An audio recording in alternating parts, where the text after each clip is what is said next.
Good morning. কেমন আছেন আপনারা? মেঘকন্যা নতুন একটি ব্লগে আপনাদের সবাইকে স্বাগত জানাই।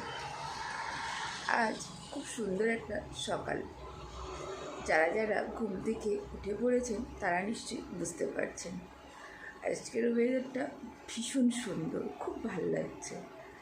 ঠিক পাহাড়ে গেলে যেমন ফিলটা হয়, ঠান্ডা, হালকা হালকা বৃষ্টি, ঠিক তেমন লাগছে। আমার তো বেশ ভালো লাগছে দেখতে, দেখাচ্ছি। আর আমি এদিকে বসিয়েছি রান্না, কারণ আজ আমার অফিস রয়েছে, আজ স্যাটারডে। তাও আমাকে তো অফিস যেতে হবে, তো সেটার জন্য আমি রান্না বসিয়েছি। দেখাই কি রান্না করছি। আর এখানে আমি বসিয়েছি সব আজকের খাবার, ভাত বসিয়েছি। আর আজ আমি রান্না করব সর্ষে শাক। সর্ষে শাকটা আমারই ফার্স্ট টাইম রান্না করা। আমি এর আগে কখনো সর্ষে শাক রান্না করিনি। তো সেদিন কথা বলতে বলতে অফিসে এক দিদিকে জিজ্ঞাসা করেছিলাম যে সর্ষে শাক কীভাবে রান্না করতে হয়। ও আমাকে বলে দিল। তো আমি কুচো কুচো করে সুন্দর করে এখানে সর্ষে শাকগুলো কেটে দিচ্ছি।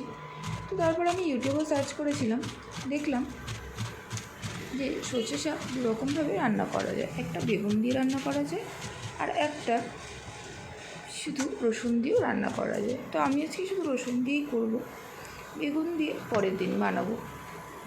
সেই জন্য আমি সর্ষে শাকগুলো করে সুন্দর করে কেটে নিলাম কুচি কুচি করে। আর এদিকে আমি যতক্ষণ এগুলো কাটছি, আমার মনটা কিন্তু পড়ে রয়েছে ওদিকে ছাদে যাওয়ার জন্য। আমি ভাবছি কতক্ষণ এই কাজটা শেষ করে আমি ছাদে যাবো। তার কারণ হচ্ছে আমার না ছাদের গাছগুলোতে পোকা হয়েছিল, সাদা মাছি, কালো পোকা, সবই বলতে গেলে প্রায় হয়েছিল।